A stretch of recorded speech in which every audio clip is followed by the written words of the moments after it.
Hey, good people. Welcome to the Evolving Education Project podcast, hosted by me, Dr. Tiffany M. Niachai, and friends, where we center the educational joys, passions, interests, and inquiries of people of color.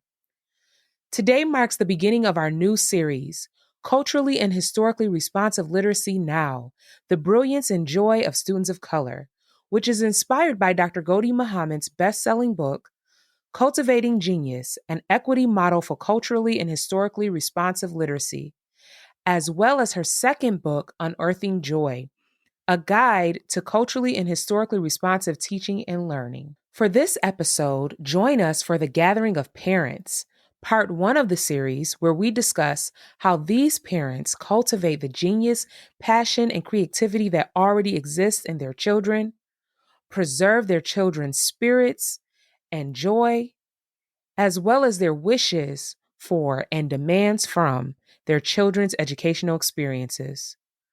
For this gathering, I am in conversation with husband and wife Edreys and Alexa Wajed, and another dope couple, Dr. Victoria Duran and Emil Stephen. Based in Buffalo, New York, Edreys is an artist, and Alexa is an artist, jewelry designer, and chef through their company, Eat Off Art.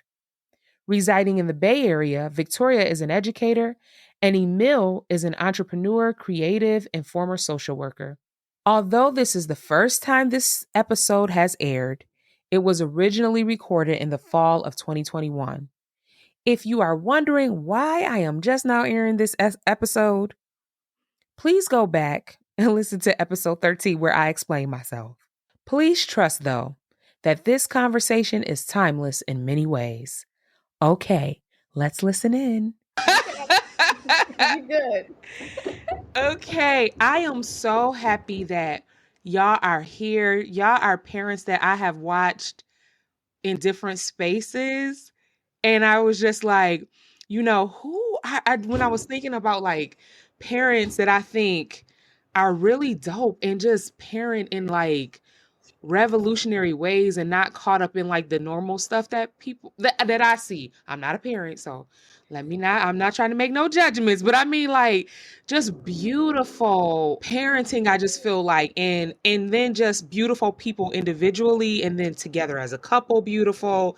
And then that comes through the parenting. I really pay attention to that type of stuff, and so this book that Gholdy wrote about cultivating genius, Gholdy Muhammad, about really speaking to educators about, how it needs to be culturally and historically responsive teaching. And that doesn't mean that it's less rigorous. It doesn't mean that we're not, teaching skills, but instead of just skills, also like about their identity, right? And about like, so that students learn more about themselves in a lot of different ways, about their intellect, so that it's actually intellectual, because a lot of times a lot of teaching is very skills based, and they're not getting smarter about anything that they want to get smarter about, but it's just like learning a skill.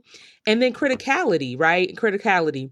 And so I was like, you know what, I just think I want to bring some parents in this conversation, some dope parents that is just, they do this already. Like, they do this already with everything. And so we're just going to have a conversation. I know y'all saw my little questions, but but how about before I even jump into the questions, how about y'all, everybody just go around, just tell us a little bit about yourself, just so we can feel the presence of all this greatness in this virtual space right now. So my name is Edreys Wajed.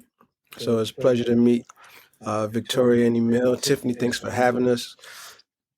Buffalo, New York, artist, working and living artist.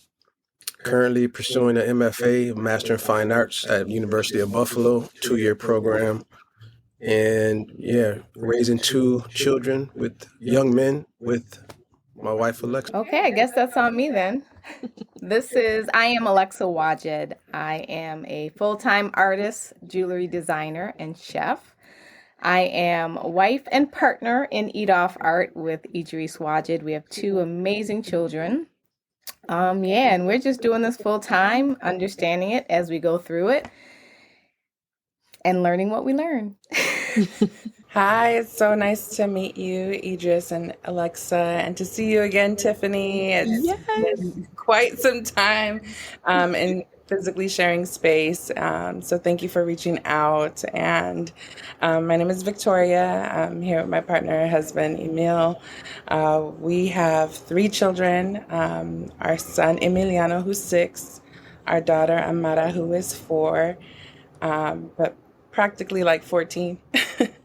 Um, and then our youngest, who just celebrated his 3rd birthday, Maseo, who is wrecking things and revolutionizing things.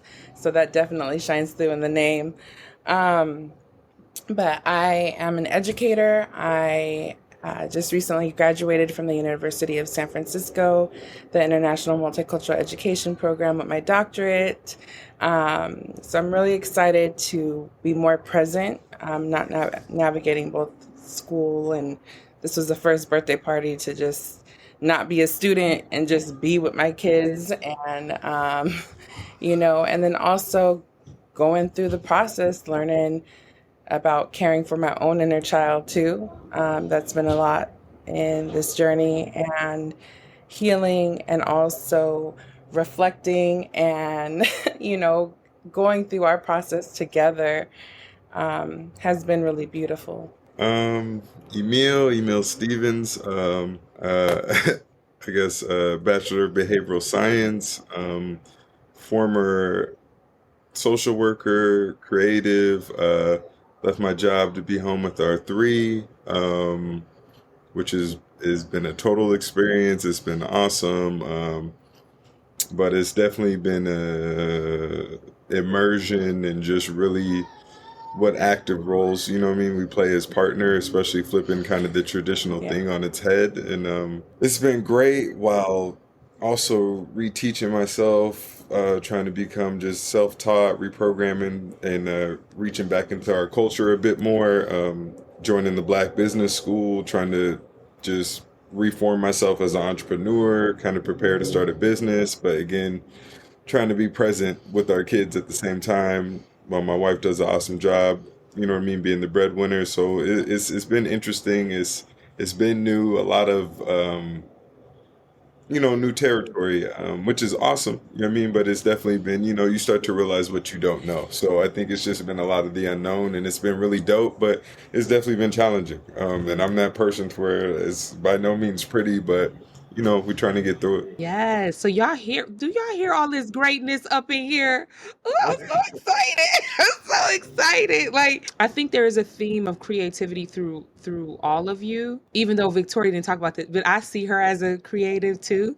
Um, in a lot of ways. And so I'm just excited about what's going to come through in the questions just because of who you are, just who each of you are individually and as couples and what you're trying to do in the world in different ways that we see, and we see it manifested in your children a lot. And so, okay, let me start with these questions. So first of all, what do you love about your children?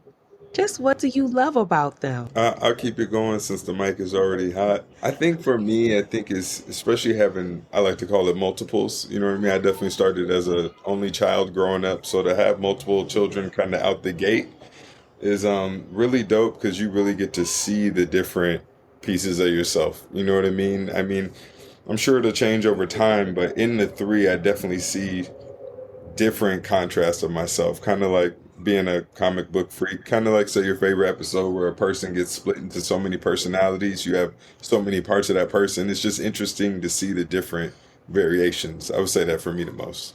I love their truth telling, like their raw, straight cut, like they will let us know. And it's just, moments that will definitely humble and bring me to like check myself. Like, am I in my truth?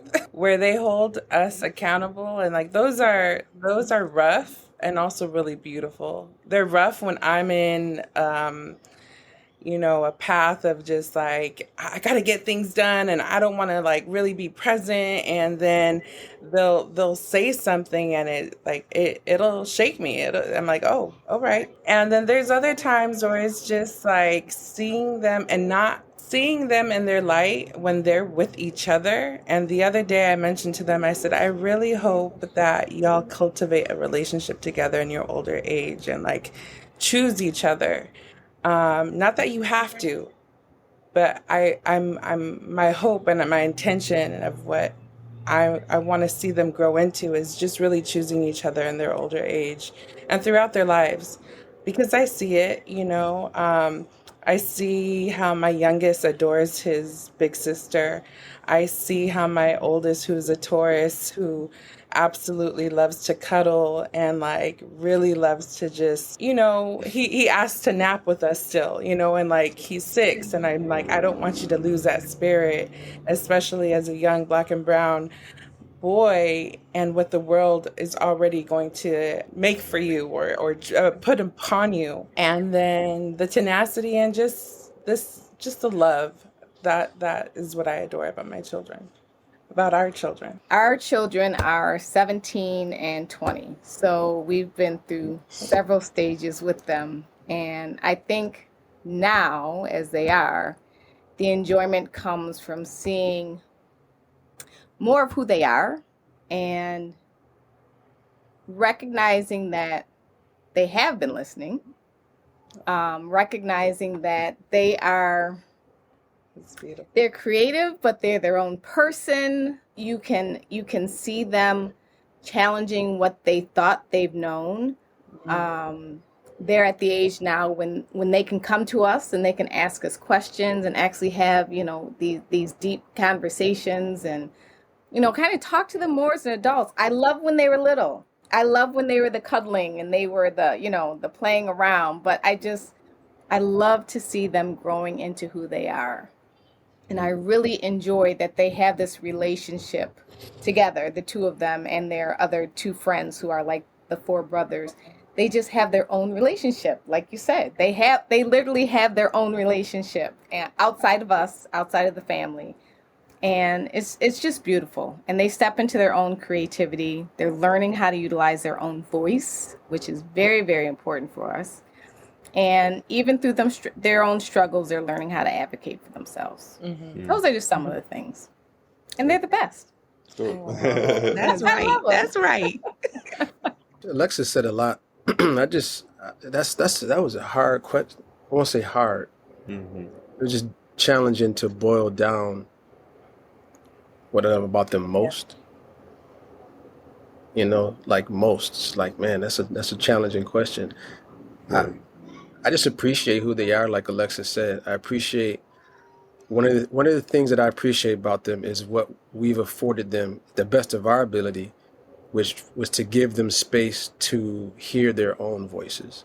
Mm-hmm. And what I mean by that is like, in our adult years, and we know a lot of friends, I have my moments sometimes where you can't distinguish between whose voice or innate voice that you're listening to or that you're hearing, about what you want or what's best for you. And I think it's important that children learn early that, although you have some rules to abide by within the household and some principles that we run the house by, and those things will serve you as you get older and those sorts of things, there still should be time and leverage for children to assert what they want. They might not get it all the time, but to be able to assert like, man, I'm not feeling such and such. Mm-hmm. All right, I respect that. However, in this house, right, is that kind of deal. So that's what I think I like about them most is the fact that now in 17 and 19 going on 20, out in the real world, the things that we told them, and we see them demonstrating the things that we told them, and them being completely, what it looks like, comfortable in standing in who they are, despite who their friends are. You know what I mean? See, I knew I had the right parents because a theme that I hear that I invited the right people. This is what we believe at the Evolving Education Project. And I think, I didn't mean to go this way, but I'm going to say this anyway. I think there's a stereotype about parents of color being very hard and very, like, unless you Will and Jada, but where unless like that we don't give our children space to grow and to articulate themselves or to have a voice or and we're disrupting that right now, right? And it doesn't mean like Idris said that there aren't principles that you follow, but we still want you to we want to hear your voice, or like Victoria said about truth telling, where they, their truth, and they just see stuff so much for just the way it is, and they inquire into things, just things that we just take for granted just the way it is. And so I appreciate that, already disrupting. So Victoria and Emil, I have witnessed your holistic, loving parenting in critical spaces where we're discussing social justice and the needs of people of color. And I remember when your daughter was a baby and you brought Victoria, you would have her all wrapped up, and we're up here talking about social justice and all of this stuff, and her kids was right there in the mix, like everything. And I would see you walking around too, Emil, and being there and being a part of that space. And then Edreys and Alexa, I met you all through a lot of artistic spaces. And so I would see you all in these artistic spaces, and I really see how the two of you merge your art and activism, and I feel like you do it in Afrofuturist ways, and we can see the influence of your creativity, but not just like your artistry is merged with a real effort to make a change in the world, to make things better for people, to even with the jewelry, like wearing your jewelry, Alexa, I don't feel like I want to support Black business, but I think it's so much more than support when I wear your jewelry. I just feel like I feel like I'm wearing something from the ancestors. I feel like, it's a legacy. I feel like I'm connected with something. It's just different. It's not. And so I'm saying that to say, thinking about all of you all in a lot of these ways. So how do your stances on and practices towards social and racial justice, how have your stances on and practices towards social and racial justice shaped your parenting? Like, how does that influence your parenting? Who wants to take that? I mean, I can start talking. I may not get to the That's point for okay. a little You talk. while, You but just talk. We gonna learn. well, it's interesting because I'm going to connect what you said a few minutes ago about, the stereotypical Black and brown strict family households and things like that. From all of our generations, I'm sure, and prior to, all of our families have lived and parented out of fear. Fear of going outside the door, fear of using your own voice, fear of sharing who you are and what you want to do. And I think this generation and what we're striving to do through Eat Off Art is we can't parent, we can't operate, and we can't live out of fear. Yes. And as Edreys said, we can't live towards other people's expectations. We don't have that dream of going to school, getting, your bachelor's degree, getting a job for 40, 50 years, retiring, and hoping to start a happy life after that. We want to live now. As artists, Black and brown artists, artistry has never been of value in Black and brown communities.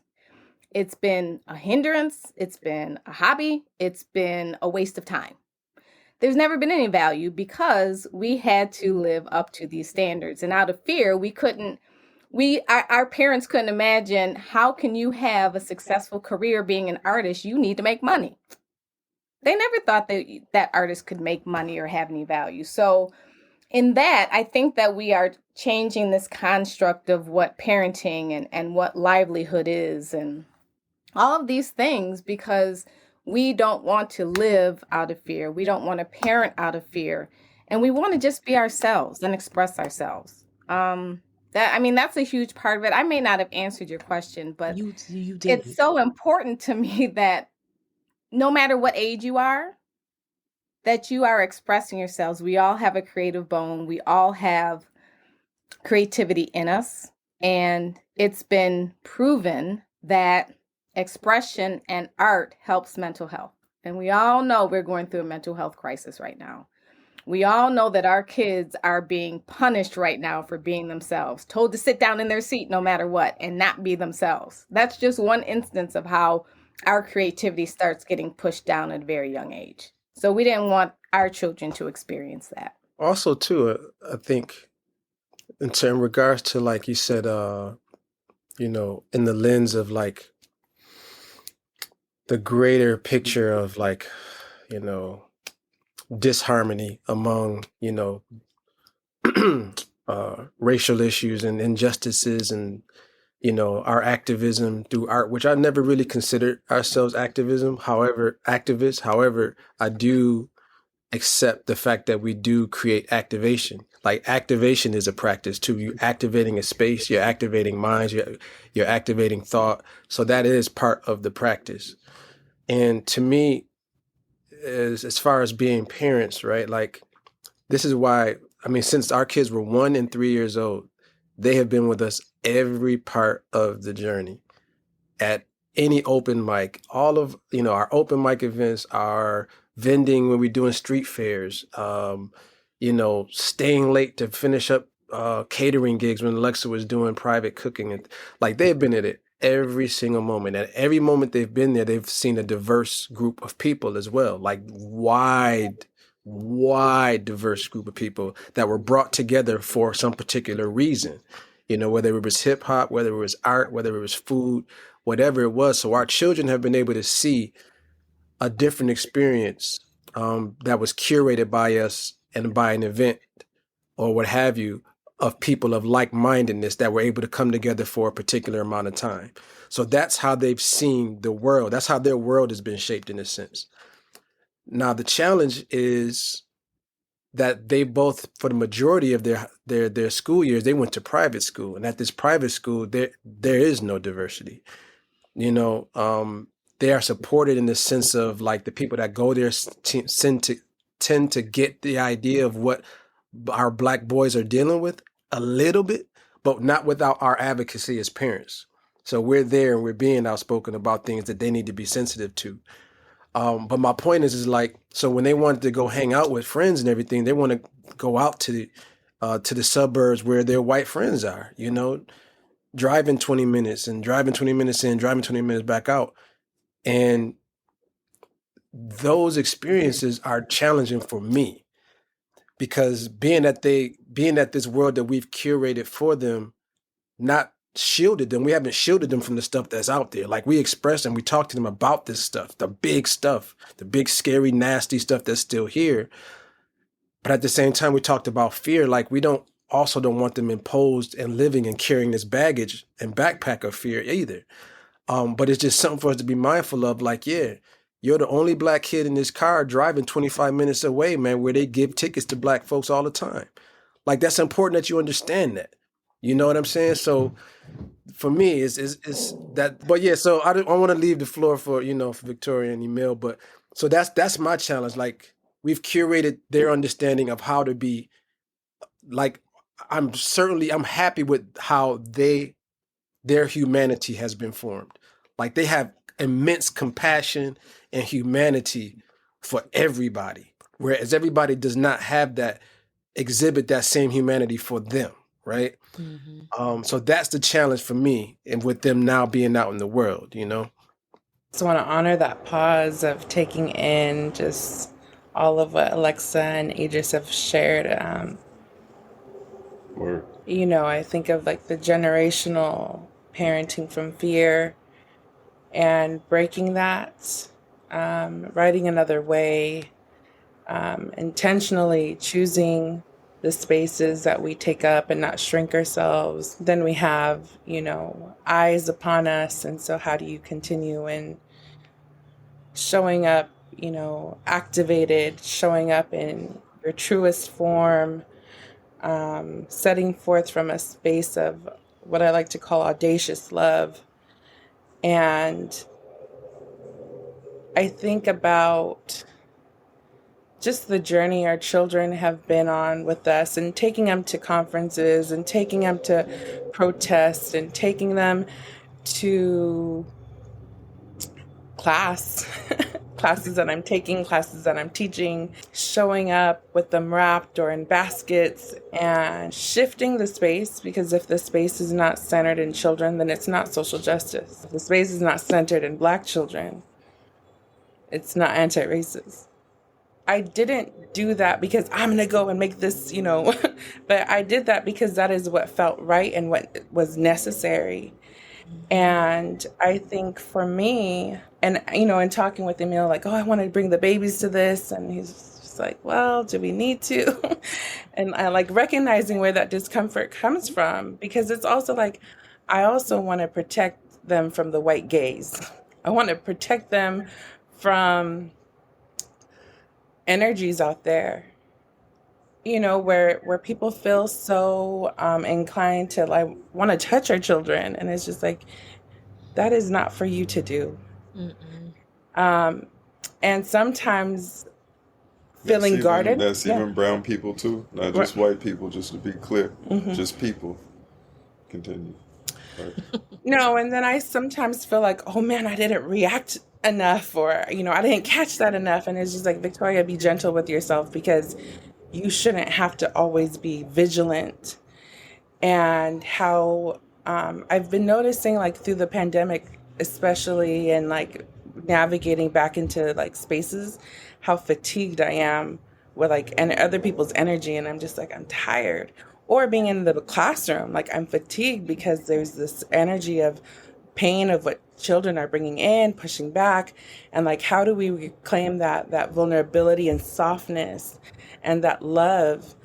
And so I want to bring in, in answering part of your question, I think for me also becomes like, I was teaching from a space of mothering before I was a mother. Like, I came to realize that when I had our children, that brought teaching at a whole nother capacity of intention, of saying a prayer each time I see Black and brown children walking to school or walking, and just intentionally like seeing them and say, I want to see you as an elder. I want you to be in this and bring in your gifts into this world. And also positioning like my role, I teach high school ethnic studies to 9th graders and world history to 10th.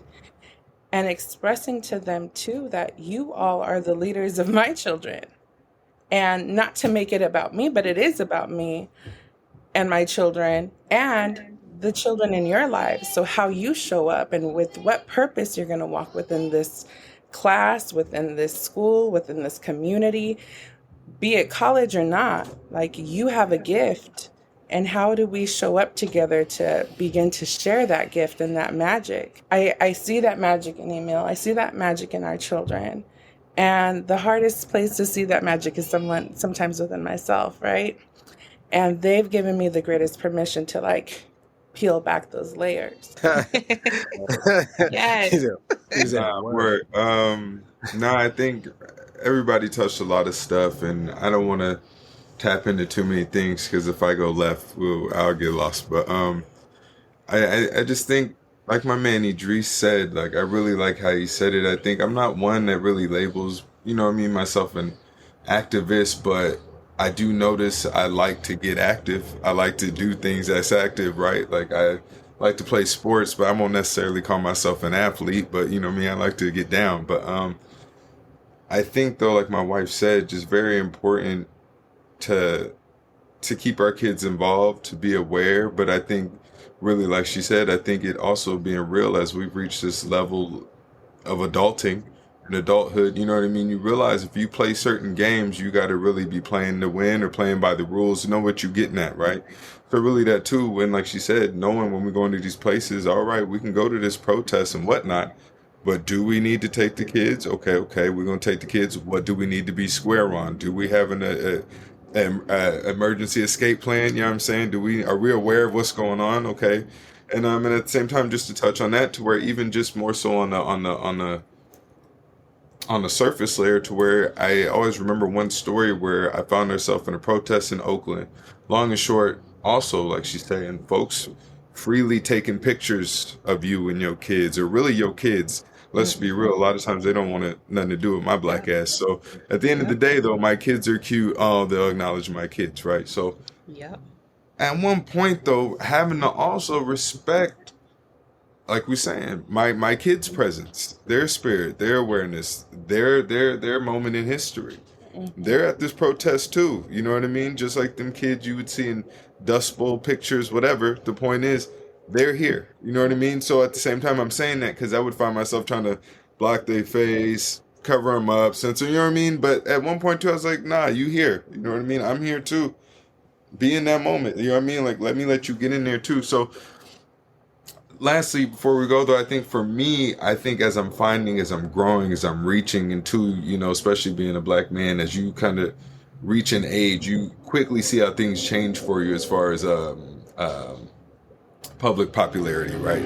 Long and short, not to just to understand how it goes. You go from acceptable and to all of a sudden I'm in my 30s, and it's a big difference, right?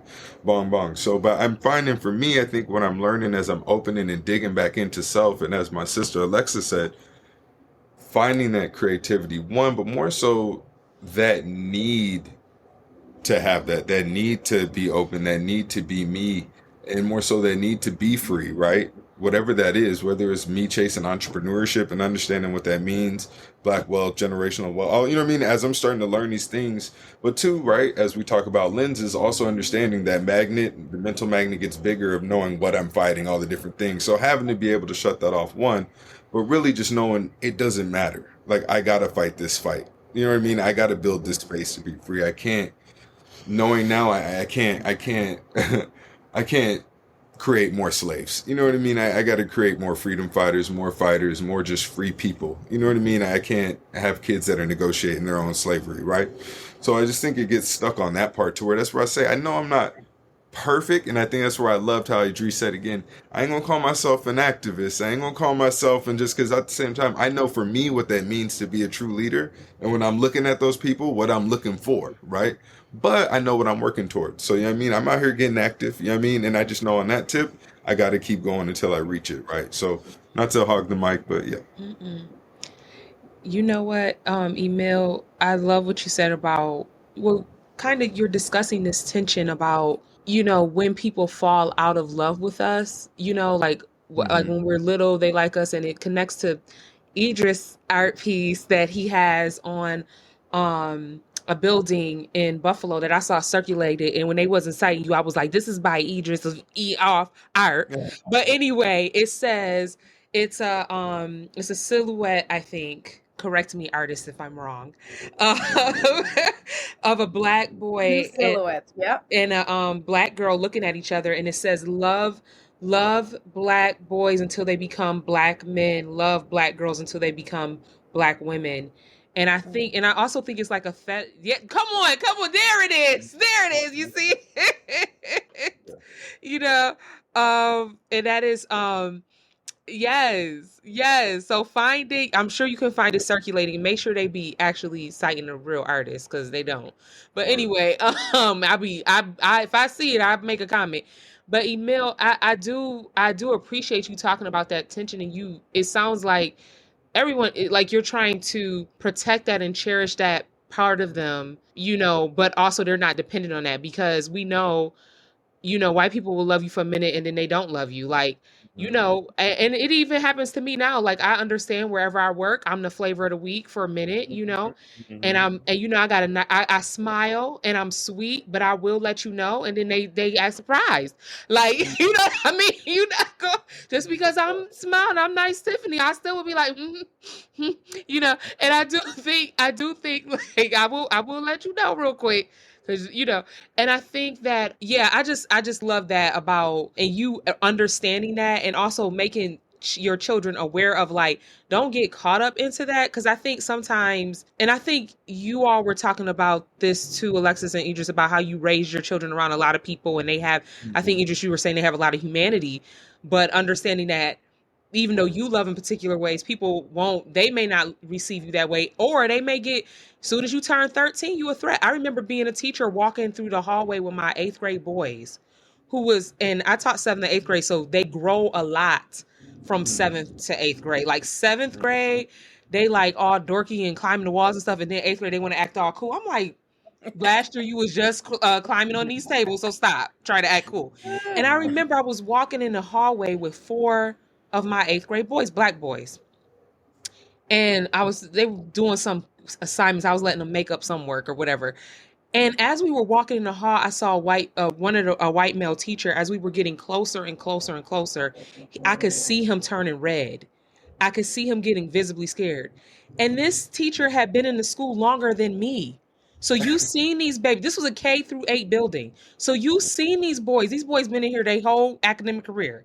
So you seen these boys grow up from kindergarten to 8th grade. And now because now at 8th graders, they're a threat. Right? They're a threat. So y'all can, and listen, y'all answer these questions or y'all throw these questions out. Y'all flip it on the head however y'all want. But I'm gonna ask my little question, but y'all say what y'all do what y'all want. Okay. This y'all conversation. But this is my little other question is Well, if I may go ahead.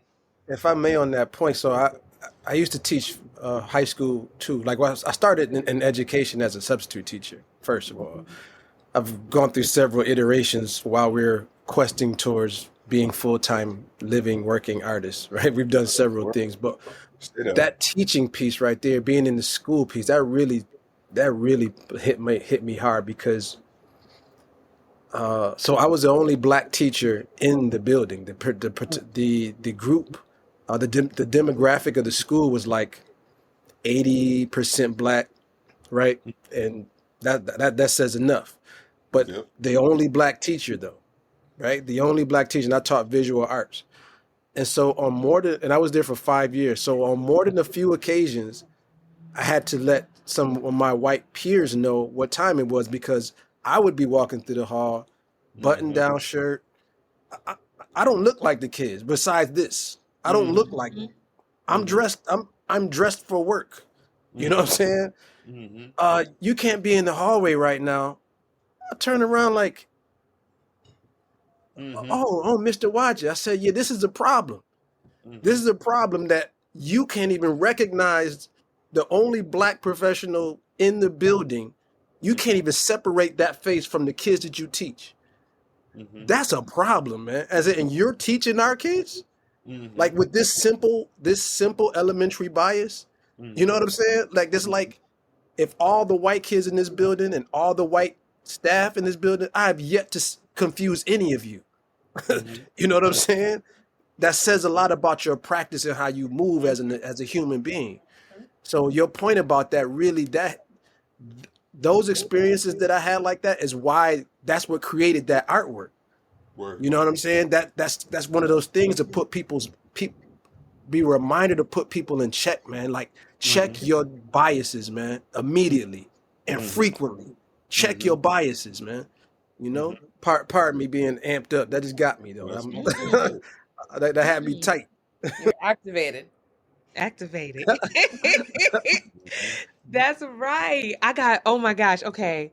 I don't know which one I want to ask, but it's too good. Okay, so I'll do this one first. So thinking about how we're talking about what we see in societies or schools or whatever, what do you wish for, demand, and require of your children's educational experiences? And I want you can think education in schools, outside of schools, because I know all of you, I know that your children have had traditional and untraditional educational experiences. And I think that's really dope. That's what we're about here at the Evolving Education Project. We're about not just traditional educators, untraditional educators. You know, I talk about all the time about the way I teach and how I embody my art of teaching did not come from what I learned in the university. It came from, you know, Sister Dorothy and my working class black church and the way they had high expectations for us. And loved us, and I was smart, and I was positioned as intelligent in my church, and in Black community spaces. I was positioned as smart more than I was in school. And so so when I say that, I'm just saying any education. You could talk about schools or outside of schools or other spaces, artistic spaces. Like, what do you wish for? And even if you could, if you were to dream up what you would desire from those types of spaces, what would that look like? I'm gonna jump in quick because I know y'all got something dope. So let me give a quick short. I think for me at least, you touched on a lot for me. For me, it's always been kind of more cerebral, just thinking, right? Like just even just liking the word itself, like my man Edreys said, there's so many lenses in the world. You know what I mean? I think it's that for my kids, understanding there's so many angles. One, you know what I mean? Especially given a culture that's idolized, excuse me, mob movies, gangster movies, right? It's all about the angles. Pause. You know what I mean? I know my East Coast know about that. But then I think it's too valuing, like you said, valuing non-traditional forms, right? I always love the term, and I still use that term because I think it's beautiful. Barbershop talk. Because for my people, that means so much on so many levels, right? And I think, damn that, give it back. That's what it is. Because you saw white folks, what they come up with next, water cooler talk. That's not as fly, fam. Barbershop talk. You know what I'm saying? Pause. So I think valuing that, valuing just the experience of folks around you, right? Being willing to accept that and to take it with you. It's always something you can learn, right? Even if it's BS. Pause. I think that, but then two, I think where I'm at in life, realizing how much, like we said, as I think it was Alexa that said earlier, and I think Idris, but how much we get our kids again programmed with that won't feed them, right? Right now, I'm at an age, right, where everything we're talking about right now is because I'm hungry. It fits, right? I need this, right? I wasn't getting any of this. So I think I'm at that point to where I need everything, whether it's traditional or not everything, but I need them to be able to see or be able to seek value for them. At least something from their people. I mean, to dumb it down on the microcosm, on the rarest form, my kids like YouTube, right? It's enough weird, different, strange. I'm not going to judge white kid type videos with just random white families out there. Pause. I there's certain times I pop in, I want to be like, hey, and I'm like, oh wait, actually, okay, that's kind of dope. I'm not mad. They creating or they building, they doing a craft. I'm not mad at that. Okay. Other times I'm like, what is this? On the flip side, my whole point to them is just, yo, you can get some of that same stuff from your own people, and that's what I'm saying. Just in the basic, just flip the channel, fam. And then it's sad because I gotta coax them into it sometimes. But when I get them in, they actually like, "Oh, this is dope." I'm like, "Yeah, we do the same. Just get some of that too." That's all I'm saying. Enjoy both sides, but yo, we out here. Know who you are. Strengthen, because the rest of that is not going to feed you. That's all I really try to get them. That's not you. And you start to see on the littlest form where I see you start to see little stuff internalized, and I'm like, how are you already reaching for some of these things? You think that's already cool? Okay, that's the problem. You digesting all this stuff. Let's get you on this channel over here, Bong. And don't get me wrong, we do books and all of that too. I'm saying, because on that note, we got curl books, hair curl, hair care, hair love, brother love, hermano. You know what I mean? It's about that, but that's what it's about. I was talking to my son the other day. Cool, do your homework. You can read the English book, but after that, read Spanish. Mommy and daddy, we can read you English. Don't worry about that. But that's your culture. Be on all forms. Get yours. You know what I'm saying? That's So, right. boss, I think that's really all it is for me. So, but let y'all go ahead and, you know what I'm saying? I wanted to add to the wish, right? I wish for movement, creativity, invention, um, self-expression, collective forming of like young children and the meeting of their minds coming together. Like, what do they co-construct together? Learning communication, learning how to set boundaries, how to apologize, and to bring the reciprocity to the table. Like, I wish for them to be able to do this in gardens and outdoors, and I wish for, the Black Panther breakfast party in the spirit of coming together to feed, to nourish young children together with elders, intergenerational spaces. That's my wish. This is my demand. I had it. I demand truth-telling spaces, right? I demand the truth. I demand the fullness of history. I demand that we contextualize what the world is now as we're creating Accountability. what is within, like in intuition, spiritual, like they can bring in their spiritual, they can adorn themselves, they can create jewelry, they can create, there's like the marketplace, right? Within learning and teaching and sharing, bartering. And then I require dignity, like period. And I think our children are in dual immersion schools, and my parents live in a district where it's like these California state awarded gold medal schools. I forget what they're called, and I was like, I don't want to choose those schools. I don't choose that. I choose the dual immersion school. I choose the school where our children can see themselves reflected in their peers and learn Spanish. And our son's first year was virtual. And he said, Mama, I didn't sign up for this computer to like, I wanted to be in a classroom with like decorated. And I said, I know, baby, I'm sorry, but this is where we're at. So he's in class now.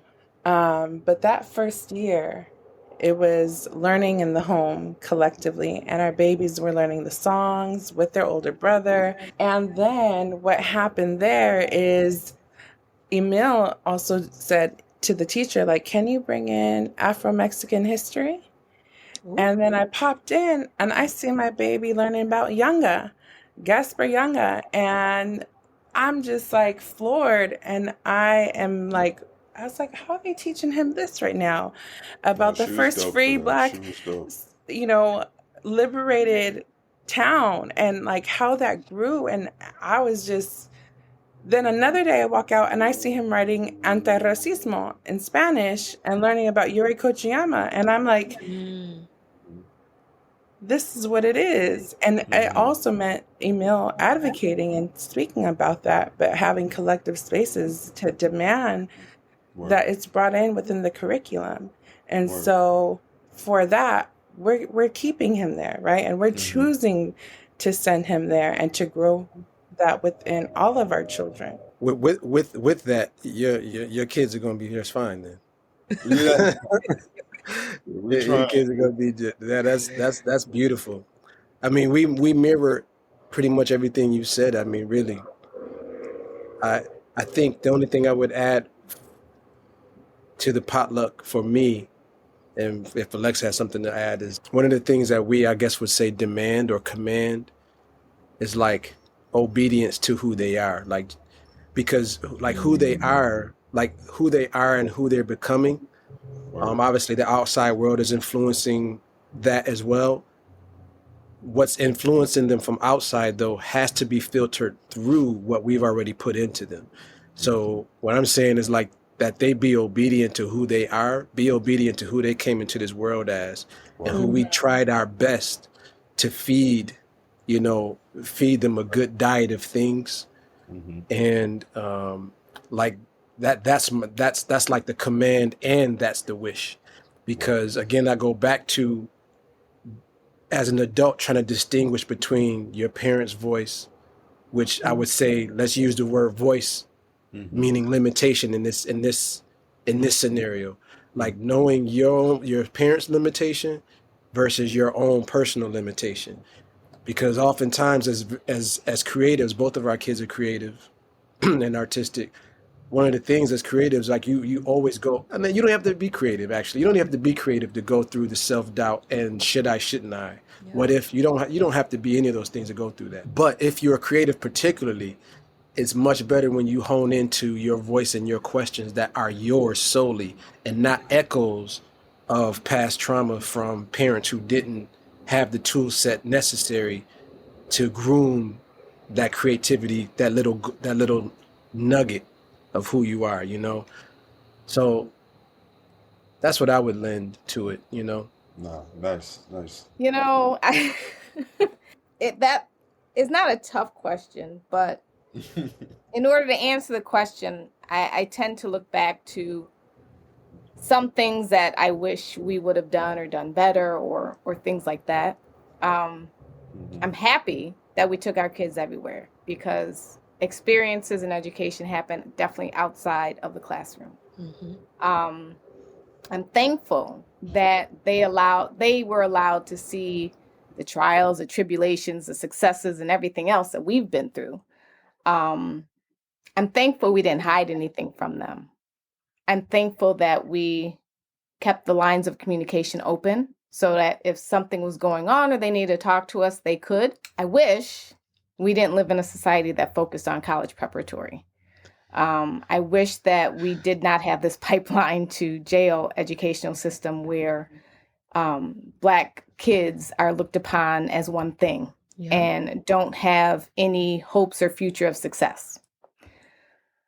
I wish that as much as we listen to our kids, I wish that we didn't wait as long to be in tune with ourselves so that we could recognize their intuition and be able to hear it when they said it. We listened. I think we're at the generation with our kids where we push them to be completely different than what we were raised with. You want to play drums? Play drums. You want to draw? Draw. You want to do this? Do it. You don't want to go to college? Don't go to college. So we're kind of at this, like, what do? We want to be free. We got this. We have this thought. We don't want to do this. So I wish that what I knew now, I knew back then, because I feel, and Edreys, I don't know if you feel the same way, but I just feel that we could have offered more to our kids. And our kids are great. And we know that because we hear it from other people. We see what their accomplishments, we do all that. I just wish I would have listened more to some other folks. I wish that they had truly that freedom and that nurturing, not only outside of school and within their family, but in school, to literally advocate for themselves and to be okay being different and to be okay changing their mind and being flexible. I was just talking to someone that graduated with our oldest son, and both of his parents died, when he was in high school. His mother in his senior year, and he was taken in by friends and family. He went to Canisius College. He's in Canisius College, and his junior year he decided to drop out. And this is the first time I'm seeing him. And he said, you know what, I couldn't do it. I had to drop out. I said, okay. I said, do you have a plan? He was like, yeah, I got a plan. I'm doing this, I'm doing that. I said, well, what made you drop out? He was like, I could do the work at a 3.0, but I was physically sick. I couldn't do it. And, we talked about it. I encouraged him that, I'm glad that you listen to who you are. I'm glad that you found out that you don't want to be in criminal justice. You want to be in architecture. That's awesome. It's like, yeah, but I just really feel like I let my mom down. She gave me so much. She went through so much to put me through school, to give me these opportunities, and I quit. I said, you didn't let your mother down. You are honoring your mother by standing on your own 2 feet, not living up to anyone's expectations. That's right. Listening to yourself and being able to say that this doesn't feel right. So you are honoring your mother.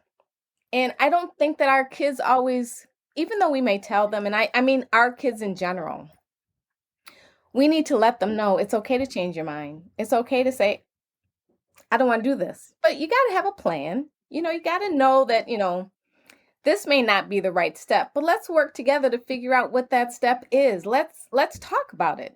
What do you feel? When given the opportunity to say what your opinion is or what your thought is, give it. That's valuable.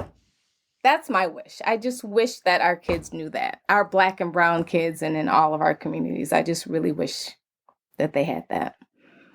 Well, I wish you gave yourself more credit. Yes. How about well, that? I do. How about that? I do give myself more credit, but I know that there was so much more because there's stuff that I lack and that I'm like epiphany now, and I can share with them. Think of what we're changing, though. We are changing.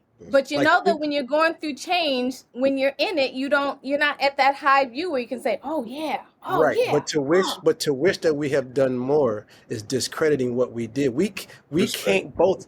We both came from situations where we were not allowed to fly. You're right.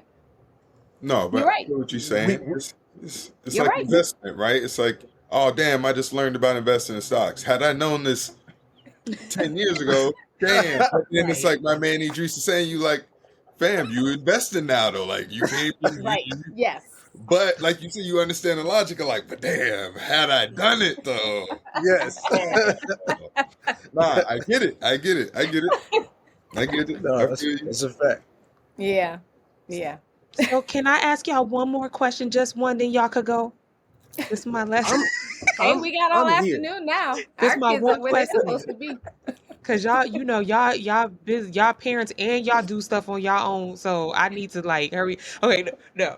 But I'm like, which one do I want to ask? Which one? So I think I'm gonna go with this one because I want to. So it'll be a two-part, and wherever you go is where you go, and then we just gonna flow with it, okay? Wherever you go is where you go. So how do you cultivate the genius, passion, and creativity that is already, we've been hitting on this a little bit, already within each of your children, and what is that like for you? And the other one is how do you you talked a lot about, I'm gonna ask these again so you don't forget. You all talked a lot about raising black and brown children and what that's like, and Alexis, I'm just gonna hold on to your like how you put this in the space early, like not wanting to do that with fear, right? Not wanting them to be fearful. So how do you do this in ways that preserve their spirits and joy? So the main questions are: how do you cultivate the genius, passion, and creativity that is already within each of your children, and what is that like for you? And how do you do all the stuff we talked about in ways that preserve their spirits or sustain their spirits and their joy? The first Who's one. going? The second one. Who's ready? Do we have to answer both of them? No, you do whatever you want. This y'all show. I'm just here. I'm just here. I'm just right. rolling. Well, I want to talk about the preserving joy and, Yeah, that's amidst fear, celebrate. yeah. Celebrate. Literally celebrate every single win, every single small or big, whatever. Just celebrate, and also to exhibit joy. Word. Mhm. Do you remember growing up? We've seen joy, but and I don't know if I'm saying it correctly, but I want to be able to show joy, and I do show joy to Yeah. my boys. You do. I let them know when I'm happy, and it's okay to show them if I'm not happy, or if I'm, I ain't happy with them, or, whatever. But the joy, just to be excited, little things. I don't think we do that enough. I think we're a little too serious through our fear, and we're a little too, oh, you can't do that. Nope. Just like going to the grocery store. Nope. Don't touch nothing. You ain't got no money. Don't ask me for nothing because you ain't getting it. No, celebrate. Let's just be joyous about what we're seeing. I'm doing a little better. I'm trying. He was pointing at himself on both occasions. We Both was- the joy and the fear. It's both and, right? I'm trying. I'm trying to break a lot of generational, I'm a byproduct. I'm trying. But I let them know, like she's saying, I let them know that's that side, and then I do have this side too. So I'm trying to continue, sis. Don't let me take away. Go ahead. No, you're good. And this is what it's joy, and it's so important. It's so vital. And, in this, I'll say new age, because people call this new age thinking that, those affirmations. And when you put words out there, you receive it back. So let's give out joy. Let's give out celebration so we can receive more of it. Word. And in terms of cultivating genius, just letting them be. Yep. They're genius already. Come on. Right? They already have that. They're amazing. Yep. Kids are more brilliant than we are. It's when we start telling them no all the time, or saying you're ugly or you're stupid, you're this, that's when it starts getting degraded. Yeah. They're genius already, Yeah. and we need to recognize that. We need to recognize that they have a voice and allow them to explore. So All of it. All of it. I just want to say you are joy, okay? Alexa is just like joy. I mean, to your kids, to the world, just joy, just the embodiment of joy. So I was like, yes, you do. You sure do. I'll be like, wow, just a ray of sunshine. I'm working on it. Always. I'm just moving, being me. Always, man. Good dog. and I have to share that. Yeah. Like that's the kind of guy I am. After 21 years in marriage, I have to share that. Beautiful. Like that, and that's the thing too. Like about so part of it about cultivating. Like thing I have to speak about like the cultivating piece is like, and I'm sure Emil and Victoria, maybe you feel the same way. Maybe, but just by meeting you here, I'm pretty sure you may. Is that one of the things that our children are also learning is what's unspoken, and what's unspoken is how we interact with each other. Like it's unspoken. We're not. That's not something we sit down and teach them. We don't sit down and say, "Sit down there now. Watch how me and mommy talk to each other. Watch how me and mommy are going to disagree with each other, but we still love each other." Like, right? So it's the unspoken part of it, of how we move, that also is cultivating these individuals as they grow older. So it's my hope that, because I come from Alexa's parents were married until her father passed early, but my parents were divorced, and my mom is one of 9, and there was not a single marriage in those 9. Like, so I didn't have an image of what marriage looked like. But consciously though, the way that I behave around her and with her, I really adore my wife. I really adore who she is. And we've never tried to change each other. We've obviously had to compromise about a lot of things, but we didn't try to change each other, right? Just like, it's like, who do I need to become in order for you to become better, right? And so it's like, you already know it's this dance, right? But back to my point about the cultivating piece is without much push. It is without much push, and that's frightening to me especially of a Black child, because you think that, oh, if I don't control my child is going to run wild, and then they're going, like, this is how we think. If I don't control my child and tell my child that dream is silly, then they're going to go out there and get hurt in the world because somebody else, like. And so one of the most frightening things to do is to let go. Like, and I'm not saying let go in a reckless way. I'm saying watch it grow. Watch it grow. And if it gets too far out, okay, snip it. If it gets too far out this way, then you snip it. Yeah, exactly. But you kind of, like we started growing the garden last year, right? Cultivating the garden, guess what I gotta do? Watch it and water it, and then pull stuff out that don't belong. That's all I gotta do. So it's almost the same thing with the parenting thing. It's like our children are going to grow anyway. They are going to grow, whether we're there or not. So while they're growing, we watch, we feed, we prune, and we wait. Word. I think as I was hearing you, Idris, share and show love for Alexa, our daughter says, hey, lovers, are you two done loving yourselves or loving each other? Oh, she says, are you guys doing true love? True love. You all have true love. Love it. And I was like, you're right. And I'm going to hold on to that when we showing true truth. Yeah. True tension. True growing pains. And I think, witnessing, to see that they're bear witnessing like our growth too.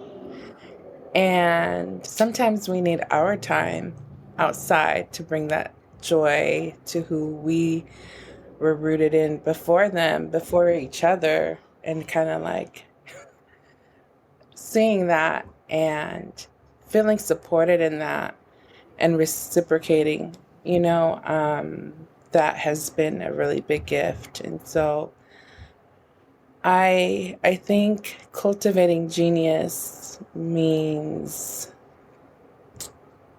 when my children pull out the flour and want to make slime and there's a mess, or opens the pudding pack of vanilla pudding pack and is just mixing in every box, and like And dad not losing his shit. me not losing mine, or just being okay. I'm going to be responsible for sweeping in a bit. That's it.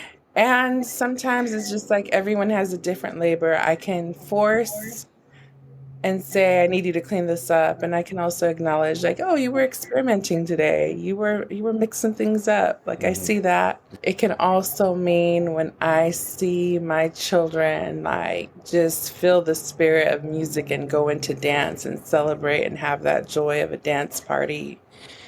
Or my son says he wants to be an experimenter, dancer, break dancer,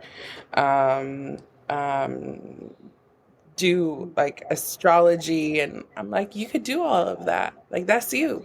Go for it. So really it's grasping that it's not this narrow pigeonholed category of what you need to be. Like, it's vast. It's more than even I can see, and for them to follow that intuition within themselves. But I love the analogy of the garden. We're moving soon, and so we're looking forward to gardening and growing with our babies together, and the sustainability and self-sufficiency too, right? Like that we are showing them to be in good relation with the earth, and the earth provides, and as we honor our plant relatives, and that there's medicine, that there's healing there. And so for that, I give a lot of thanks for what they teach us to be in joy, to be in love, and to be in our own genius, and what happens when we share it with each other. Because it's cultivated, yes, to go inward deep, yes, but it has to be shared. If I may, I'm going to say one thing because Victoria just said something that reminded me of what I learned, or what we learned in the process from our children. And there was one memory that I have that I always go back to about me being a father, and even like Emil said, like, or both of you mentioned, like being in the position like, this ain't good, but go ahead, all right, like being in the moments is like, man, I really didn't. I gotta clean this up type of deal. But so there's been a lot of moments, obviously, in our parenting when they were younger, where we had those experiences. But one of the things, I was driving one day, our oldest was about 7 or so, and I remember this because I used to post all of their little quotes on my social media, like things that would hit me as wisdom. I would share them all the time. So Alexa ended up screenshotting them all. They might become a book someday. I don't know. But either way, he said one day to me, he said, Dad, you know we're kids, right? And I was like, yeah. He's like, yeah, and kids don't listen all the time. Like, that was all that he said to me, and I was just like, it just blew my wig off. Like, dude, man, like right. Like, I'm not teaching an adult. I'm not raising an adult right now. I'm literally raising a kid, and he's not going to listen all the time. So why? That's when I had to check my own bias about how I was raised, right? I had to check that and stop having this imposed belief that you are my child and you're going to listen and do everything I say when I say it. Once I let go of that, the parenting part became a little less demanding, as far as the capacities of what my expectations were. You know what I'm saying? So yeah, thank you for saying that. That led me into that memory. Wow, that's super funny. I've definitely had that, and only to jump on that, just because that's kind of been my big balance this past, let alone with the COVID, but things kind of going back, being a stay-at-home dad. It ramps up a little more. You're like, oh, okay. Like before, it was like, okay, I got work, I come home, I do it for 5 hours, and I'm like, okay, we'll figure it out. Yeah, when you start, you know what I'm saying, multiplying that or 10 plus hour, you're like, oh, okay, this is one, let alone the demand, let alone two, the part, not to jump in that bag, but it's so funny how this always comes up, especially where I let, either older dads or traditional dads know where I'm at. They're like, oh, yeah, I didn't understand all of that. My wife, yeah, that's hard, huh? And I'm like, man, anyway, you have no Not idea. that's Right? hard. Right? Not that's hard, You're like, huh? yeah, you're that guy, huh? Like, I didn't give my wife any credit. And let alone the dudes that come out so openly about it, you're like, wow, you really were that person, huh? So I think it's just funny. So I think for me though, the biggest thing is one, being able to balance that and just realizing how, like you said, coming up, one, why it's so important for us to take these steps in raising our kids the way we do, because you start to realize one, once you're hardwired that way after going through all that programming, how hard it is to. And I think for me, that's been a lot of the battle of just how you feel after, especially when it comes out and you're like, damn, this is my natural action. Like I can't, damn, right. So I think on the preservation side of the game, I think for me that comes with exposure, letting them know, having those conversations, and like my man Edreys, like Alexa, like we've all said, being willing, you know what I mean, to be vulnerable. Because because I've got all those two like, hey, daddy, dang, you angry, huh? Whatever it is, you know what I mean. But yep, daddy is. You know, what I mean? We talk through it and I work through it, and I think for the preservation side of the game, letting them know like, dope. On the unspoken side, I know you look up to me, right? I know I'm the hero guy, but look, you could be plenty times better. Don't let this, you know what I mean? Realize this is a limit right here. You can reach so much further and above, you know what I mean? And I'm always being able to do that, being willing to have more of those conversations, you know what I mean? And I think that too is the blessing of being, again, a part of that generation that we're in, right? I mean, for my parents, I get it. You know what I mean? I'm not hard on them. I understand. But two, that's where I realize I have to take that onus, right? That accountability. That look, okay, well, I'm not there. I got to do better, right? So I'm trying to struggle through letting them know that, hey, this is what daddy goes through too. And like you said, right, letting them know. And I even said it, I think the other day, like, look, you guys are watching daddy grow too, right? I'm not just watching you. You're also watching me, right? Because Yes. daddy is not perfect, right? I don't know it all, right? And I think that too, I say sadly because I'm not there yet. I haven't perfected it, but letting that be the mantra. Now, I don't want that to be, you know what I mean, the practice and stuck in that in so many more years. Eventually, I want to be like, look, daddy did it, right? I'm better now, or at least I'm doing all right, right? I won't be perfect, but I think that's been that part for me. Really just letting them see daddy, see growth, let them know what growing pains are, you know what I mean? And then two, as Sis said, showing joy.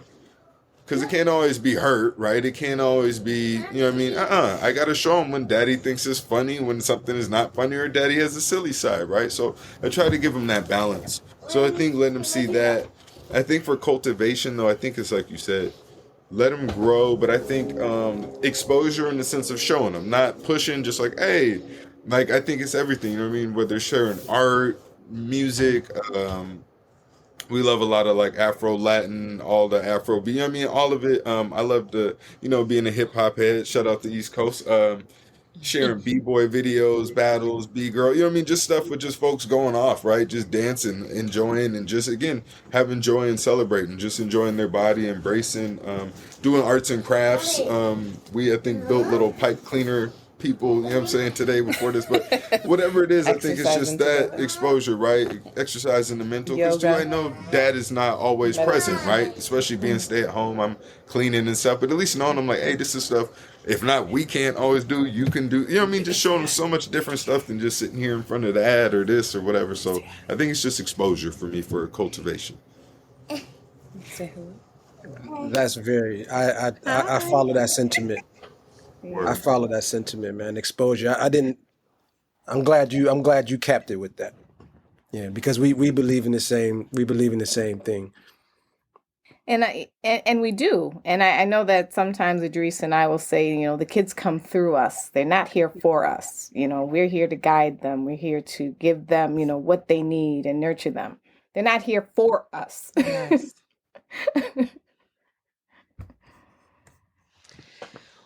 Well, I will say thank you so much for, if anybody want to say anything else, you could jump in, but I just thank you for, first of all, saying yes when I asked y'all like last week, um, doing 50 million things last week, and y'all all like organized people, like, but I appreciate that. And thank you just for showing up fully. Like, I just feel like, you know how sometimes you doing this, it really matters who you bring together. Like, it really matters who you bring together. And I just think this was, I knew it would be, but I mean, I just think like the two families together, conversation, and that you shared a lot, and you were vulnerable in ways you didn't have to be. You don't owe us that. And I think it'll be helpful. I think it'll really be helpful to parents. People have been, I'm really surprised that the people who are not in education, that are parents of color, that listen to this podcast. And I think hearing from you all talking about your parenting will be helpful, and just an encouragement. Like, there are other parents out here trying to do this differently and thinking through things, and loving on their children and learning at the same time, because it is about learning. If I ever have kids one day, I'm gonna be listening to this episode a lot.